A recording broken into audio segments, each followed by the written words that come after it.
الحميد. أعوذ بالله من الشيطان الرجيم. بسم الله الرحمن الرحيم. وإذ قال موسى لفتاه لا أبرح حتى أبلغ مجمع البحرين أو أمضي حقبا فلما بلغا مجمع بينهما نسيا حوتهما فاتخذ سبيله في البحر سربا فلما جاوزا قال لفتاه آتنا غداءنا لقد لقينا من سفرنا هذا نصبا قال أرأيت إذ أوينا إلى الصخرة فإني نسيت الحوت وما أنسانيه إلا الشيطان أن أذكره واتخذ سبيله في البحر عجبا قال ذلك ما كنا نبغي فارتدا على آثارهما قصصا فوجدا عبدا من عبادنا آتيناه رحمة من عندنا وعلمناه من لدنا علما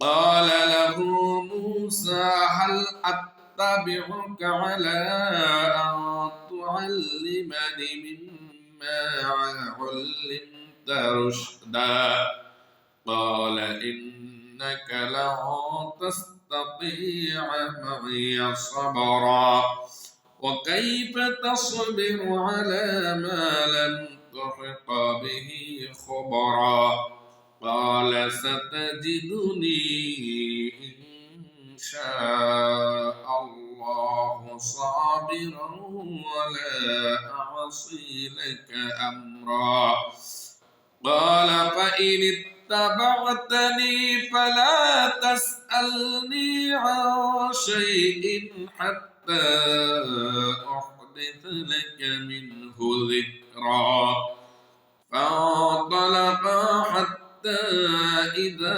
ركبا في السفينة خرقها قال أخرقتها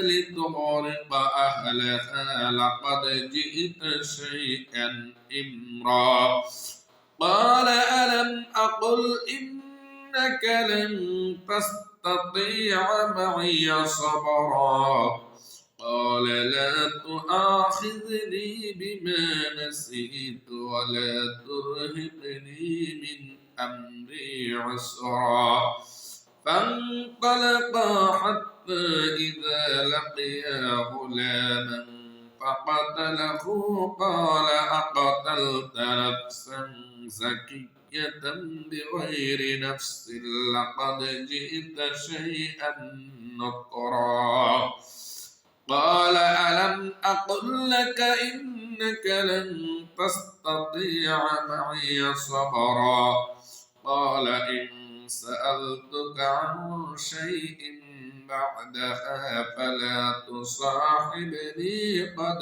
برأت من لدني عذرا فانطلقا حتى إذا أتيا أهل قرية استطعما أهلها فأبوا أن يضيفوهما فوجدا فيها جدارا يريد أن ينقض فأقامه قال لو شئت لاتخذت عليه أجرا. وقال في شان حبيبه محمد رسول الله صلى الله عليه وسلم: إن الله وملائكته يصلون على النبي يا أيها الذين آمنوا صلوا عليه وسلموا تسليما. اللهم صل على سيدنا مولانا محمد وعلى آل سيدنا مولانا محمد.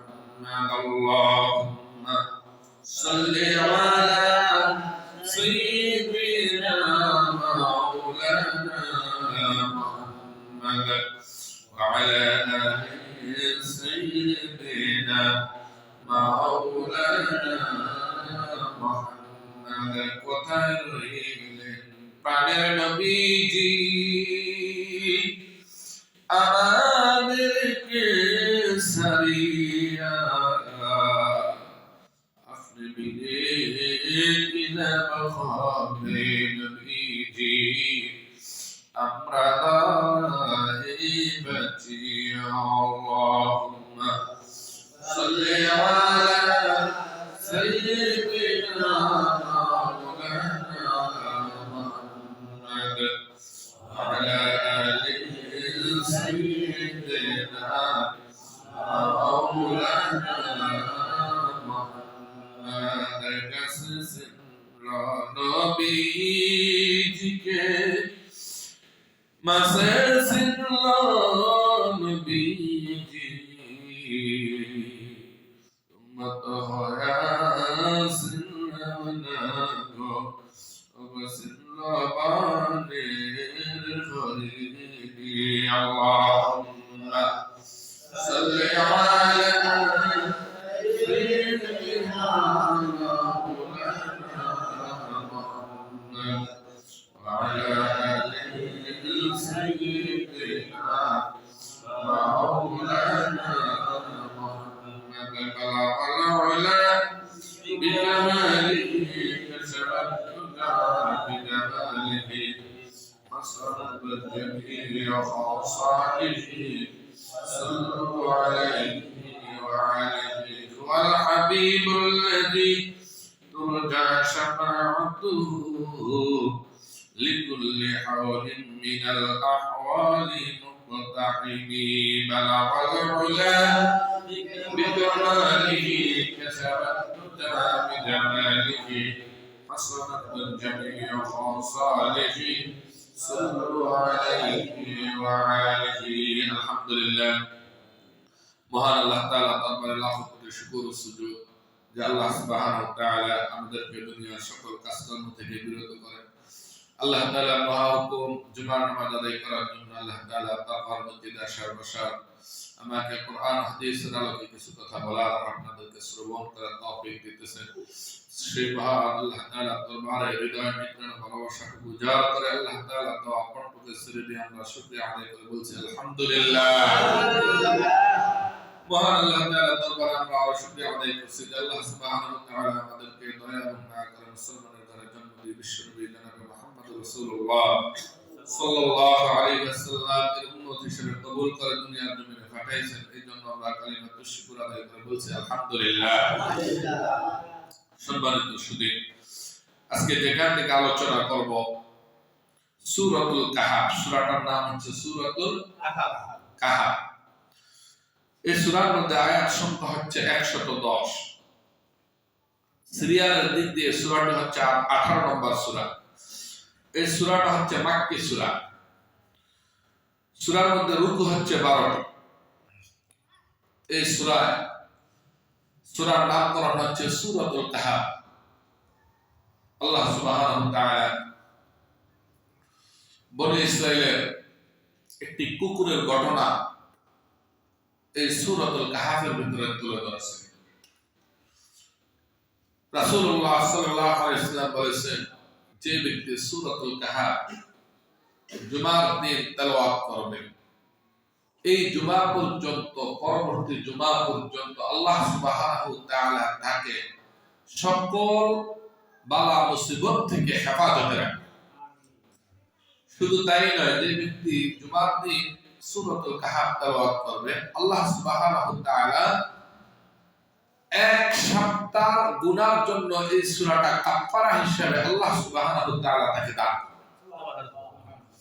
শুধু তাই নয়, যে ব্যক্তি সূরাতুল কাহাফের প্রথম 10 আয়াত তেলাওয়াত করবে, আর না হয় প্রথম 10 আয়াত তেলাওয়াত করবে, আল্লাহ সুবহানাহু ওয়া তাআলা তাকে ইয়াকতুলুনা আহলা দালালা হাত্তা ইয়াকতুলুনা আওয়ারাদ দাজ্জাল, দাজ্জালের আবির্ভাব থেকে আল্লাহ তাআলা তাকে হেফাজত। সূরাতুল কাহাফের বৈশিষ্ট্য আলোচনা করতে গেলে অনেক অনেক অনেক অনেক মর্যাদা সূরাতুল কাহাফের। এই জন্য এই সূরায় আল্লাহ সুবহানাহু ওয়া তাআলা 61 নম্বর আয়াত থেকে বনী ইসরাঈলের পয়গম্বর হযরত মূসা আলাইহিস সালামের একটি জ্ঞানের গর্ব অহংকারের আলোচনা তুলে ধরেছে। বলেন সুবহানাল্লাহ। আল্লাহ সুবহানাহু ওয়া তাআলা এই সূরার 61 নম্বর আয়াত থেকে বনী ইসরাঈলের পয়গম্বর হযরত মূসা আলাইহিস সালাম তার ঘটনা তুলে ধরেছেন। এই সূরার মধ্যে অসংখ্য ঘটনা আছে। হযরত হুযায়ফা আলাইহিস সালামের ঘটনা আছে, হযরত দাউদ আলাইহিস সালামের ঘটনা আছে। আল্লাহ তাআলা কিভাবে জীবিতকে মৃত্যু করেছেন সেই ঘটনা এই সূরার মধ্যে তুলে ধরেছেন। এর পরবর্তীতে সেই বনী ইসরাঈলের অসংখ্য ঘটনা এই সূরার মধ্যে আল্লাহ তাআলা তুলে ধরেছেন। বান্দার আমলনামা কোথায় লিপিবদ্ধ থাকবে সেই কথাগুলো এই সূরার ভিতরে তুলে ধরেছেন। কাল কিয়ামতের দিন বান্দা আল্লাহ তাআলার দরবারে তারা কিভাবে সুপারিশ করবে সেই কথাগুলো এই সূরার ভিতরে তুলে ধরেছেন। হযরত বনী ইসরাঈলের পয়গম্বর মূসা আলাইহিস সালাম একবার তিনি বক্তৃতা দিতেছিলেন, তার কণ্ঠ অনেক ভালো সুন্দর ছিল। মূসা আলাইহিস সালাম আল্লাহর কাছে দোয়া করেছেন। সূরা তাহার মধ্যে সেই ঘটনাটা আল্লাহ তাআলা তুলে ধরেছেন। আমার সাথে বলুন, قال رب اشرح لي صدري ويسر لي أمري واحلل عقدة من لساني يفقهوا قولي। আল্লাহ তাআলা যখন মূসা আলাইহিস সালামকে বললেন, হে মূসা, তুমি ফিরআউনের কাছে যাও। ফিরআউন ইযহাব ইলা মূসা, জলদি করে হে মূসা তুমি ফিরআউনের কাছে চলে যাও। ফিরআউন সীমা লঙ্ঘন করেছে। দেখেন, মূসা আলাইহিস সালাম আমরা অধিকাংশ লোকই জানি যে তিনি ফিরআউনের ঘরে লালিত পালিত হয়েছে। মূসা আলাইহিস সালাম সেই মূসা আলাইহিস সালামকে আল্লাহ তাআলা আবার ফিরআউনের কাছে তাওহীদের দাওয়াত নিয়ে, রিসালাতের দাওয়াত নিয়ে পাঠিয়েছেন। সুবহানাল্লাহ। আজকে আপনাকে আমাকে যদি বলা হয় যে ডক্টর ইউনূস কোরআন বিরোধী এই কাজটা করেছে, খালেদা জিয়া এই কাজটা করেছে, শেখ হাসিনা এই কাজটা করেছে, তাহলে তোমরা তার কাছে যায় সরকারের আদেশ আর অসরকারের নিষেধটা পৌঁছে দিয়ে আসো। কিন্তু গাও কামাকামি শুরু হবে কিনা? হবে না? হবে। সে এত বড় নেতা, তার সামনে যাবে তর্ক বিতর্ক করব। আল্লাহ তাআলা বলেন, ওই সময় ফিরআউন ছিল অর্ধ পৃথিবীর শাসক এবং তিনি বলেছেন, আনা ফিরআউন রব্বুকুম, আমি হচ্ছি ফিরআউন, হচ্ছে আমি রব, নাউযুবিল্লাহ, তোমাদের রব। আমি ফিরআউন হচ্ছি তোমাদের রব। যে নিজেকে রব দাবি করেছে তার কাছে আল্লাহ তাআলা বলেছেন, ইযহাব ইলা মূসা ইন্না লামুদরাকুন, হে মূসা তুমি জলদি করে ফিরআউনের কাছে যাও। ফিরআউন সীমা লঙ্ঘন করেছে, তুমি তাকে দয়া তাওহীদের দাওয়াত দাও। বলেন সুবহানাল্লাহ।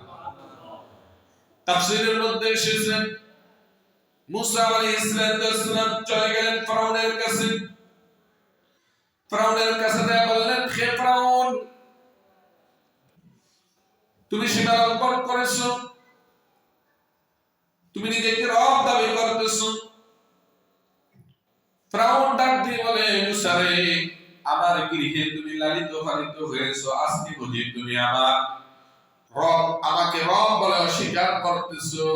শুধু অস্বীকার করতেই আসো না, আমাকে যেন কেউ রব না মানে সেটাও তুমি প্রচার করতেছো। ও মুসা, তোমার রব কি? তোমার রবের পরিচয় কি? মুসা নবী ডাক দিয়ে বললেন, রব্বুনাল্লাযী ইউহয়ী ওয়া ইউমীত। আমার রব হচ্ছেন তিনি যিনি মৃত্যুকে জীবিত করেন, আবার জীবিতকে তিনি মৃত্যু দান করেন। তিনি হচ্ছেন আমার রব। তাফসীরে বাগাবীর মধ্যে এসেছে, ফিরআউন জল্লাদকে অর্ডার দিলেন, যা কয়েকখানা থেকে ফাঁসির অর্ডার দুজন আসামিকে ধরে নিয়ে আস। জল্লাদ যখন দুজন আসামি ধরে নিয়ে আসলো, একজনকে হত্যা করা হলো, আরেকজনকে ছেড়ে দিল। ফিরআউন ডাক দিয়ে বলে, এ মুসা, দেখছো আমিও জীবন দিতে পারি, আবার মৃত্যু ঘটাতে পারি। বোকা গণেশ। মুসা নবী বললেন, এবার তোমাকে আমি আটকে দেব। শোনো আমার রবের পরিচয় কি? ইন্নাল্লাহা ইয়াতি বিশ-শামসি মিনাল মাশরিকি ওয়াল মাগরিবি ফাবুহিতাল্লাযী কাফার। শুনবে ফিরআউন, শুন, আমার রব হচ্ছেন তিনি যিনি পূর্ব থেকে সূর্যটাকে উদিত করে পশ্চিমে নিয়ে ডোবান, আবার রাতের বেলায় এই সূর্যকে পূর্ব দিকে নিয়ে আসেন, আবার সকালবেলা এই সূর্য পূর্ব দিক থেকে উদিত করে আবার পশ্চিমে নিয়ে তিনি অস্তমিত করেন। তুমি যদি প্রকৃতপক্ষে রব হয়ে থাকো, আমার রবের পূর্ব থেকে উদিত সূর্যটাকে আজকে একটু পশ্চিম দিক থেকে উদিত করে দেখাও। আল্লাহ রাব্বুল আলামিন বলেন, মুসা, মুসার এই যুক্তিতে ফিরআউন খেলে গেল। ফাবুহিতাল্লাযী কাফার, ফিরআউন হতভম্ব হয়ে গেল। এবার আর ফিরআউনের কিছু করার ছিল না। এবার ফিরআউন মুসা আলাইহিস সাথে সংলাপ করার জন্য তিনি মুসা আলাইহিসকে প্রস্তাব দিলেন যে, তোমার কাছে এমন কি শক্তি আছে তুমি আমার সামনে এসে কথার সহিত কথা বলো? মুসা নবীকে আল্লাহ রাব্বুল আলামিন একটি লাঠি শুধু দিয়েছিলেন। ওয়ামা তিলকা বিয়ামিনিকা ইয়া মুসা, হে মুসা, তোমার ডান হাতে এটা কি? মুসা আলাইহিস সালাম বলেন, ওয়ামা তিলকা বিয়ামিনিকা ইয়া মুসা قال هي عصاي أتوكأ عليها وأهش بها على غنمي ولي فيها مآرب أخرى। মুসা আলাইহিস সালাম বলেন, আমার হাতে হচ্ছে একটা লাঠি, আমি এটা দিয়ে অনেক কাজ করি, এটা দিয়ে আমি ছাগলের জন্য পাতা পারি, কিন্তু আসলে এটা তো লাঠি, লাঠির মধ্যে আল্লাহ রাব্বুল আলামিন এত বড় কুদরত নিহিত করে রেখেছে। ওই সময় মুসা নবীও তা জানতেন না। ফিরআউনের সাথে সংলাপের জন্য যাইতেছে, আল্লাহ তাআলা ডাক দিয়ে বললেন, মুসা, তুমি ফিরআউনের কাছে যে যাইতেছো, আব্দুল্লাহ কাওলাল লাইকিনা, নরম নরম ভাষায় তুমি ফিরআউনকে দাওয়াত দিও। তোমার যে মেজাজ, এই মেজাজ দিয়ে তুমি ফিরআউনের কাছে যাও না। তখন আল্লাহ রাব্বুল আলামিনের কাছে মুসা নবী দোয়া করলেন, ক্বালা রাব্বি ইশরাহ লি সাদরি ওয়া ইয়াসসির লি আমরি ওয়াহলুল উকদাতাম মিন লিসানি ইয়াফকাহু কওলি। ক্বালা রাব্বি ইশরাহ লি সাদরি, হে আল্লাহ, তুমি আমার সিনাটাকে উন্মোচন করে দাও। ويسر قال رب اشرح لي صدري ويسر لي امري واحلل عقدة من لساني, আমার কাজটাকে তুমি সহজ করে দাও, আমার কণ্ঠের আড়ষ্টতা তুমি দূর করে দাও। ফিরআউন যখন মুসা আলাইহিস সালামকে পরীক্ষা করেছিলেন, যেই দিন ফিরআউনকে মুসা আলাইহিস সালাম একটা থাপ্পড় দিয়েছিলেন শিশু বয়সে, ফিরআউন ডাক দিয়ে বলেছিলেন, আসিয়া রে, আমার মনে হয় এই হবে আমার জন্মের কাল, এই হবে আমার চরম সত্য। আসিয়া ডাক দিয়ে বলল, না, সূরা কসসের মধ্যে এই ঘটনাটা এসেছে, ছোট্ট শিশু মাত্র 2.5 থেকে 3 বছর, কি কিছু বোঝে নাকি? ওকে নিয়ে আপনি শয়তানি করতেছেন, এই জন্য থাপড় দিয়েছে।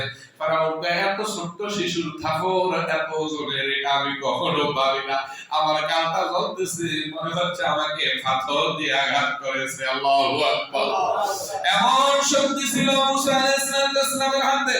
এবার মুসা আলাইহিস সালামকে পরীক্ষার জন্য ফেরাউন আর আসিয়ার মধ্যে সংঘাত শুরু হয়ে গেল। মুসা আলাইহিস সালামকে পরীক্ষার জন্য আগুন আনা হলো, ফুল আনা হলো। একটা থলের মধ্যে আগুন, আরেকটার মধ্যে রাখা হয়েছে ফুল। এবার আসিয়া বলল, দেখো, যদি ইচ্ছাকৃত তোমাকে থাপড় দিয়ে থাকে, তাহলে তুমি তাকে একটু পরীক্ষা করে দেখো। এবার মুসা আলাইহিস সালাম যখন ফুলের দিকে হাত বাড়াতেছিলেন, জিবরাইল আলাইহিস সালাম আল্লাহ রাব্বুল আলামিন পাঠিয়ে দেয়া বললেন, যারে জিবরাইল যা, এই পরীক্ষায় আমার মুসা পাস করতে হবে। সুতরাং মুসার হাতটাকে দিয়ে আগুনের ভিতরে দাও, যাতে ফেরাউন বুঝে যে মুসা আলাইহিস সালাম না বুঝে তার গাল পাশে থাপ্পড় মেরেছিল। আল্লাহু আকবার। মুসা আলাইহিস সালাম আগুন দিয়ে যখন জিহ্বার ভিতরে দিয়েছিল, জিহ্বাটা ভার হয়ে গেছে, পুড়ে গেছে, এই জন্য কথা বেজে যেত। এই জন্য আল্লাহর কাছে দোয়া করেছিলেন, আল্লাহ আমার কণ্ঠের আওয়াজটা একটু দূর করে দাও, ইয়াফকাহু কওলি, যাতে করে আমি যে দাওয়াত প্রচার করব এই কথাগুলো এই কওমের লোকেরা বোঝে। সুবহানাল্লাহ। এবার মুসা আলাইহিস সালাম বিশাল বড় একটা মাঠের মধ্যে আলোচনা করতেছে, ওয়াজ করতেছে। সামনে 10,000 বনি ইসরাইলের লোক, অন্যরা দেশের প্রায় 10 লক্ষ লোক তার ওয়াজ শুনতেছিল। এত সুললিত কণ্ঠ আল্লাহ রাব্বুল আলামিন তাকে দান করেছে। এইজন্য বিশ্ব নবী বলেছে, যে ব্যক্তি কোনো কিছু করার আগে এই দোয়া পড়বে, আল্লাহ রাব্বুল আলামিন তার স্মৃতি শক্তি বৃদ্ধি করে দিবে। সুবহানাল্লাহ। এবার মুসা আলাইহিস সালাম ওয়াজ করতেছে, হঠাৎ করে ওই ময়দান থেকে একটা লোক দাঁড়ায় বলতেছে, এই যুগে আপনার চাইতে জ্ঞানী আর কোন লোক আছে কিনা? আমার তো মনে হচ্ছে সবচেয়ে বড় জ্ঞানী মুসা আপনি নিজেই। সুবহানাল্লাহ। মুসা আলাইহিস সালামের মধ্যে একটু অহংকার চলে আসছিল এই কথা শুনে। মুসা নবী ডাক দিয়ে বললেন, হইতে পারে আমার চাইতে আর জ্ঞানী লোক নাও থাকতে পারে, তোমার কথা রাইট হইতেও পারে। এই কথা বলার সঙ্গে সঙ্গে কোন নবী যদি কোন সামান্যতম ভুলও করে, আল্লাহ রাব্বুল আলামিন সঙ্গে সঙ্গে তা শুধরে নেয়। সুবহানাল্লাহ। এই জন্য নবীরা হচ্ছে মাসুম নিষ্পাপ, বলেন সুবহানাল্লাহ। মুসা আলাইহিস সালাম যখন এই কথা বললেন, এবার শুনুন, আল্লাহ তাআলা ডাক দিয়ে বললেন, وَإِذْ قَالَ مُوسَى لِفَتَاهُ لَا أَبْرَحُ حَتَّى أبلغ مجمع البحرين أو أمضي حقبا। আল্লাহ রাব্বুল আলামিন ডাক দিয়ে বললেন, স্মরণ করুন ওই সময়ের কথা যখন মুসা তার কওমের লোকদেরকে বলেছিলেন, আমার চাইতে জ্ঞানী আর কেউ নাই, আমি তোমাদের ভিতরে সবচেয়ে বড় জ্ঞানী। আল্লাহ রাব্বুল আলামিন বললেন, মুসা রে, দুই সমুদ্রের মিলনস্থলে না ফুসা পর্যন্ত তুমি চলতে থাকবে। যদিও বছরের পর বছর পার হয়ে যায়, তুমি কি সবচেয়ে বড় জ্ঞানী? তোমার চাইতে জ্ঞানী লোক এই পৃথিবীতে আছে, তোমাকে আমি দেখাতে চাই। সুবহানাল্লাহ। মুসা আলাইহিস সালাম এবার তার সফর সঙ্গী ইউসা বিন নুন, নাম কি বলেন? ইউসা বিন নুন তার সফর সঙ্গী অত্যন্ত আবেদ লোক ছিলেন। তাকে সাথে নিয়ে যখন রওনা করলেন, আল্লাহ তাআলা ডাক দিয়ে বললেন, ফালাম্মা বালাগা মাজমা বাইনিহিমা নাসিয়া হুতাহুমা ফাত্তাখাযা সাবিলাহু ফিল বাহরি সারাবা। অতঃপর মুসা নবী আর ইউসা বিন নুন দুজন রওনা করলেন। আল্লাহ রাব্বুল আলামিন ওয়াদা করলেন, মুসা রে, যখন তোমরা রওনা করবা সঙ্গে কিছু খাবার নিয়ে যাবা।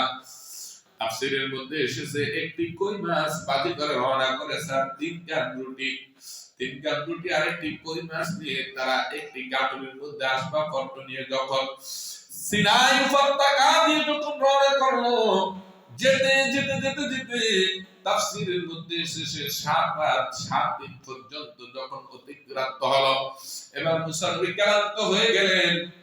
ক্লান্ত হওয়ার পর মুসা নবী একটি পাহাড়ের কাছে গিয়ে পাথরের উপর মাথা রেখে তিনি বিশ্রাম করছেন। এমনি সময় এমনি মুহূর্তে ইউসা বিন নুন তিনি মনে মনে সিদ্ধান্ত নিলেন, মুসা নবী যেহেতু আরাম করছে, আমি বসে থেকে লাভ কি? তিনি নদীর ভিতরে গিয়ে উজু করে এসে যখন ওই গাটুরির মধ্য থেকে গাছ বা তোয়ালে টান দিয়েছিলেন, তার মধ্যে মাছ ছিল। তাফসীরের মধ্যে এসেছে তার উজুর পানি ওই কই মাছের শরীরের মধ্যে পড়ার সঙ্গে সঙ্গে কই মাছ জেতা হয়ে লাফাতে লাফাতে নদীর মধ্যে দিয়ে চলে গেছে।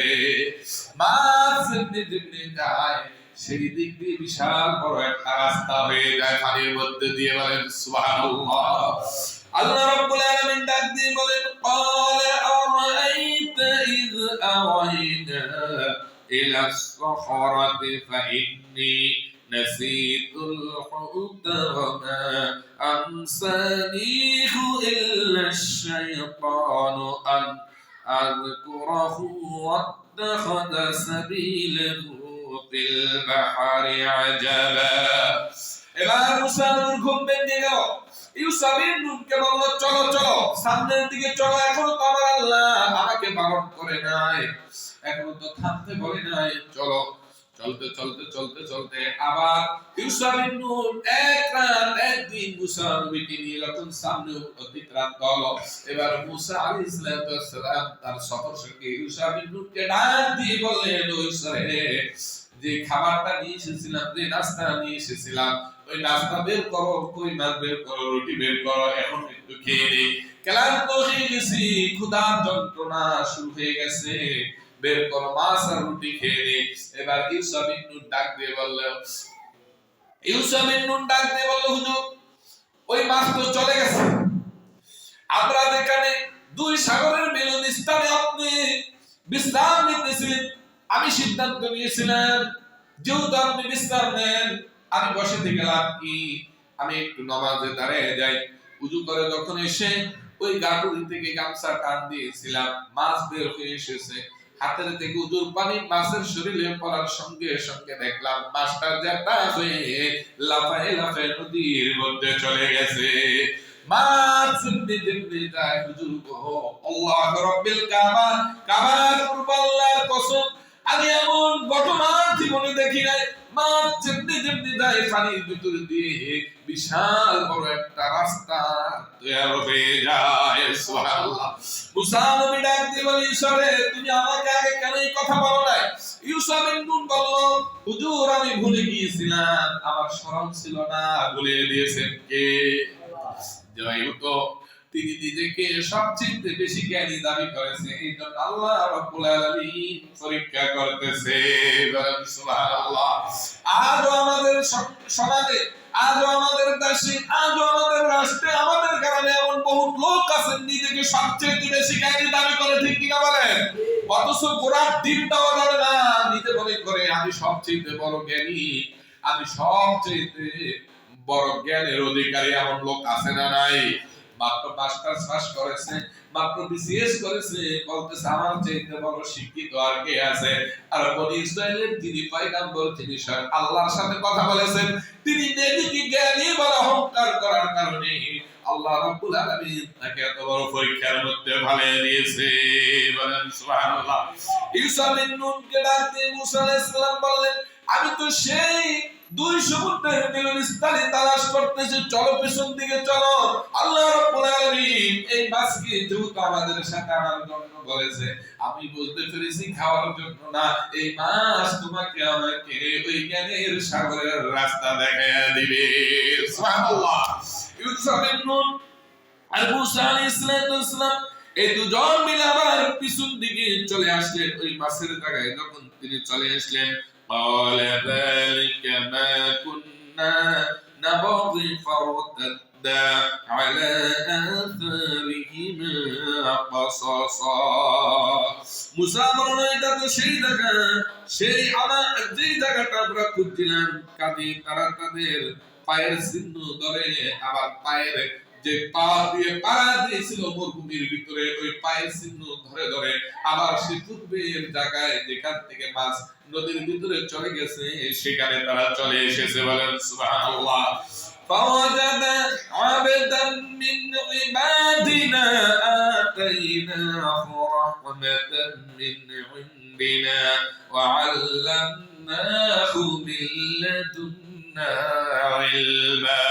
বলেন সুবহানাল্লাহ। মুসা আলাইহিস সালাম আর ইউসা বিন নুন মাঝে নদীর ভিতর দিয়ে চলে গেল, ওই রাস্তা দিয়ে দুজনে আবার হাঁটতে শুরু করলো। যেতে যেতে দেখে নদীর সমান মাঝখানে একটা সামিয়ানা উঠতেছে। আল্লাহু আকবার। একটা সামিয়ানা উঠতেছে, ওই সামিয়ানার নিচে একজন বুজুর্গ লোক বসা। বলেন সুবহানাল্লাহ। তিনি সেখানে বসে বসে তেলাওয়াত করতেছে জাবুর কিতাব থেকে, তিনি তাওরাত কিতাব তেলাওয়াত করতেছে। মুসা আলাইহিস সালাম তার কাছে যাওয়ার সঙ্গে সঙ্গে লোকটা মুসা নবীর চেহারার দিকে তাকিয়ে বলল, মুসা আলাইহিস সালাম যখন তাকে সালাম দিয়েছেন, সালাম দেওয়ার সঙ্গে সঙ্গে ওই লোকটা তার চেহারার দিকে তাকিয়ে বললেন, তুমি কি বনি ইসরাইলের পয়গম্বর কিনা? তোমার নাম মুসা কালিমুল্লাহ। আল্লাহু আকবার। মুসা আলাইহিস সালাম চেয়ে গেল, এই সমুদ্রের মাঝখানে এই লোকটা কেমন করে আমার নাম জানে, আমাকে চিনে? এবার বলো তুমি কি? মুসা আলাইহিস সালাম কি তিনি বললেন, আমি হচ্ছি হযরতে খাদির আলাইহিস সালাম। বলেন সুবহানাল্লাহ। খিজির আলাইহিস সালাম আমরা সকলে নাম জানি, তিনি হচ্ছেন পানির রাজা। বলেন সুবহানাল্লাহ। বলল নিজেকে একটু বেশি জ্ঞানী মনে করো। আল্লাহু আকবার। মনে করছো তুমি সবচেয়ে বড় জ্ঞানী, তো চলো আমার সাথে, তুমি বড় জ্ঞানী। আল্লাহ রাব্বুল আলামিন যাকে জ্ঞান দান করেন তিনি সবচেয়ে বড় জ্ঞানী। আল্লাহু আকবার। মুসা আলাইহিস সালাম, ইউসা বিন নুন আর খিজির আলাইহিস সালাম এই তিনজন মিলে যখন রওনা করলেন, মুসা আলাইহিস সালাম সহকারে এই তিনজন যেতে যেতে বিশাল একটা সমুদ্রের কাছে গিয়ে তারা এই নদী পার হবে, দেখতেছে অনেকগুলো নৌকা। নৌকার মাঝিদেরকে ডাকলেন, আমাদেরকে একটু পার করে দাও। অনেকেই তাদের এই কথাগুলো তারা খেয়াল করলেন না, কারণ তাদের শরীরের মধ্যে পাঞ্জাবি, মাথার মধ্যে টুপি, আর টাকা দিতে পারে না না পারে তাদের সন্দেহ ছিল। আজও দেখবেন কোন হুজুর যদি গাড়িতে ওঠে, বাসের মধ্যে ওঠে, তাদের একটু সম্মান কম থাকে, ঠিক কিনা? তারা দেখবেন ওই বাসের সিটের মধ্যে অনেকগুলো জেনারেল শিক্ষিত বসা, তাদেরকে বলবে না ওঠার জন্য। একজন হুজুর বসে থাকলে বলবে, আপনার কি আকল নাই? এই মহিলাটা দাঁড়িয়ে রয়েছে, আপনি পয়সা রয়েছে, যেমন হয় না না হয়। ওখানে তারা মনে করছে এবার টাকা দিতে পারবে না না পারবে। একজন সুন্দর আবেদ লোক তিনি চলে আসলেন, এসে বললেন, আপনারা আমার নৌকা ওঠেন। মুসা আলাইহিস সালাম এবং খিজির আলাইহিস সালাম, ইউসা বিন নুন তিনজন বললেন, তোমার পারিশ্রমিক কি দিতে হবে? বলল, হুজুর গো, এই তিনজন আবেদ লোককে যদি এই নদী পার করে দিতে পারি, এটাই সবচেয়ে আমি নিজেকে সার্থক মনে করি। সুতরাং আপনাদেরকে আমি পার করে দিব, এটাই হচ্ছে আমার সবচেয়ে বড় আশা। আমাকে কি দিতে হবে না দিতে হবে এটা জিজ্ঞাসা করবেন না, আমি আপনাদের থেকে কোনো পারিশ্রমিক নিব না। সুবহানাল্লাহ। এবার মুসা আলাইহিস সালাম সহকারে এই তিনজন যখন নদীর মধ্যে ওই নৌকার ভিতরে উঠলেন, নৌকা চলতেছে, নৌকা নদীর সমান মাঝখানে যায়। এবার খিজির আলাইহিস সালাম একটি বানাইনি ওই নৌকাটাকে ছিদ্র করা শুরু করে দিলেন। যখন তিনি নৌকা ছিদ্র করা শুরু করলেন, ক্বালা লাহু মূসা হাল আত্তাবিউকা আলা আন তুআল্লিমানি মিম্মা উল্লিমতা রুশদা قال إنك لن تستطيع معي صبرا وكيف تصبر على ما لم تحط به خبرا। মুসা আলাইহিস সালামকে খিজির আলাইহিস সালাম বললেন, মুসা রে, তুমি নৌকা আমার সাথে উঠো না, তার কারণ এখানে অনেকগুলো অলৌকিক ঘটনা ঘটবে, তুমি ধৈর্য ধারণ করতে পারবে না। মুসা আলাইহিস সালাম বললেন, মাইয়া সবরা, নিশ্চয় আপনি আমাকে ধৈর্যকারীদের সঙ্গে পাবেন, ধৈর্যকারীদের সাথে আপনি আমাকে পাবেন। এবার খিজির আলাইহিস সালাম যখন ওই নৌকাটা ছিদ্র করে দিল, মুসা নবী তিনি মেধাবী লোক ছিলেন, তিনি ডাক দিয়ে বললেন, হুজুর এই লোকটা আমাদের থেকে পারিশ্রমিক ছাড়াই নৌকা দিয়ে আমাদের কপার পার করে দিবে, এই সিদ্ধান্ত নিয়েছে বলে কি আপনি তার এত বড় ক্ষতি করতেছেন? খিজির আলাইহিস সালাম বলেন যে আমি তো তোমাকে বলেছিলাম যত ঘটনা দেখবা তুমি পুনরায় প্রতিহত করবে না, সর্বশেষ তোমাকে তার ব্যাখ্যাগুলো আমি করে দেব, কিন্তু তুমি যদি বারবার যদি ব্যাখ্যা চাও তুমি আমার সাথে থাকতে পারবে না। এবার বলা ওয়াকাইফা তাসবিরু আলা মা লাম তুহিত বিহি খবরা, আপনি কিভাবে বিষয় ধৈর্য ধারণ করবেন যা আপনার জ্ঞানের আয়ত্তের বাইরে। খিজির আসলাম কয় আপনি ধৈর্য ধারণই বা করবেন কেমনে, এটা তো আপনার জ্ঞানে নাই, আমি কেন এটাকে সিদ্ধ করলাম? সত্যের কথা হলো অফার উঠে গেলেন। এবার মুসা আলাইহিস সালাম খিজির আলাইহিস সালাম সহকারে একটা মাঠের ভিতর দিয়ে যাচ্ছে, দেখতেছে ছোট্ট একটা বালক অনেকগুলো বালকের সাথে তিনি খেলা করতেছে। খিজির আলাইহিস সালাম তাকে এইভাবে খাবার প্রলোভন দিয়ে তাকে ডেকে কাছে এনে একটি আড়ালে নিয়ে তাকে তার দেহ থেকে মাথাটাকে দ্বিখণ্ডিত করে দিলেন, হত্যা করে দিলেন।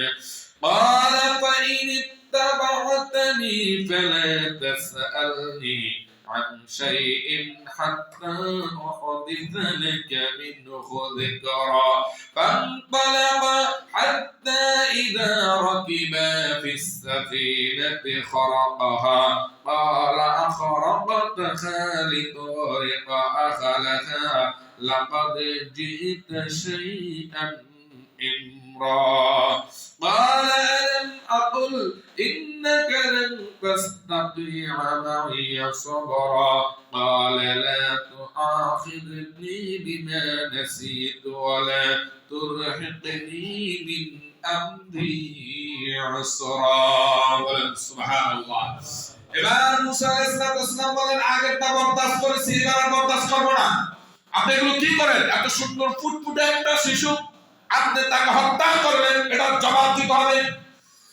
খিজির আলাইহিস সালাম বলেন আমি না বলেছিলাম আপনি আমার কার্যক্রম দেখে আপনি বরদাস্ত করতে পারবেন না, আপনি চলে যান আমার কাছ থেকে। এবার মুসা আলাইহিস সালাম বললেন আর একটু শান্ত সাতাজিদুনি ইনশাআল্লাহু মিনাস সাবিরিন, আল্লাহ যদি চান ইনশাআল্লাহ আপনি আমাকে ধৈর্যকারীদের মধ্যে দেখতে পারেন। সুবহানাল্লাহ। এবার তারা চলতে আরম্ভ করল। আবার প্রতিমধ্যে যেতে যেতে রাতের গভীর হয়ে গেল, একটা বাড়ির দরজায় গিয়ে তারা ডাক দিলেন, ও বাড়ির দিকে আসো নাকি, আমরা মুসাফির, আমাদেরকে একটু থাকতে দাও, ক্ষুধার যন্ত্রণায় ছটফট করতেছি, কিছু খেতে দাও। বাড়ি থেকে একজন বের হয়ে বললেন আমাদের বাড়িতে কাউকে ঢুকতেও দেই না, খেতেও দেই না, সুতরাং এখান থেকে চলে যাও। মুসা আলাইহিস সালাম সহ তিনজন বাড়ির বাইরে একটা জায়গায় তারা বিশ্রাম নিচ্ছিল। রাতের বেলা উঠে খিজির আলাইহিস সালাম তাদের একটি দেওয়াল ছিল, ওই দেওয়ালটা পড়ে গেছে, ওই দেওয়ালটা ঠিক করার জন্য তিনি পাশের থেকে বালি সিমেন্ট দিয়ে ওই দেওয়ালটা তিনি রাতের বেলা গাঁথনি দিয়ে সুন্দর করে দাঁড় করাতেছিলেন। সুবহানাল্লাহ। মুসা নবী ডাক দিয়ে বললেন আপনার প্রত্যেকটা কাজই হচ্ছে আমার প্রশ্নবিদ্ধ, প্রত্যেকটা কাজ আপনাকে আমি ঘৃণা না করে পারছি না। এই লোকগুলো থাকতে দিল না, খাইতে দিল না, রাতের বেলা উঠে আপনি বিনা পারিশ্রমিকে এদের কাজ করেন। খিজির আলাইহিস সালাম বললেন আমি না বলেছি আমার সাথে আপনি থাকতে পারবেন না। মুসা আলাইহিস সালাম বললেন আর থাকতেও চাই না। এই তিনটা কাজ কেন করেছেন, এই তিনটা কাজের ব্যাখ্যা আপনি আমাকে দেন। সুবহানাল্লাহ। এবার খিজির আলাইহিস সালাম বললেন প্রথমে আমি নৌকা ছিন্ন করেছি, এই নৌকা ছিন্ন করার কারণ আমি হচ্ছি পানির রাজা, কিছুদিনের ভিতরে এই দেশের ভিতরে একটা দুর্ভিক্ষ দেখা দিবে, আর এই দেশের যিনি প্রাইম মিনিস্টার তার সাথে নৌকাগুলো লাগবে। ওই দিন এই লোকটা আমাদেরকে বিনা পারিশ্রমিকে পার করেছে, এই লোকটার নৌকা যদি ভালো থাকে এটাও নিয়ে যাবে। এই জন্য আমি সিদ্ধ করে দিয়েছি আর পানিকে হুকুম করে দিয়েছি পানিরে তুমি এই নৌকার ভিতরে উঠবা না। ওই বাদশা যদি এই নৌকাটা সিদ্ধ থাকে এই নৌকা দিবে না, সুতরাং সে এই নৌকা চালায়া সে সময় দ্বিগুণ উপার্জন করতে পারবে। মুসারে আমি কাজটা ভালো করছি না খারাপ করছি? ভালো করছেন, এটা বাবা কথা ছিল না। কয় বালকটা কেন মানলেন? কয় বালকটা মানছি এই জন্য তার বাবা মা একজন নেককার মুমিন মুমিনা, তাদের মধ্যে আরো 7 ভাই আসবে, 7 ভাই কোরআনের হাফেজ হবে।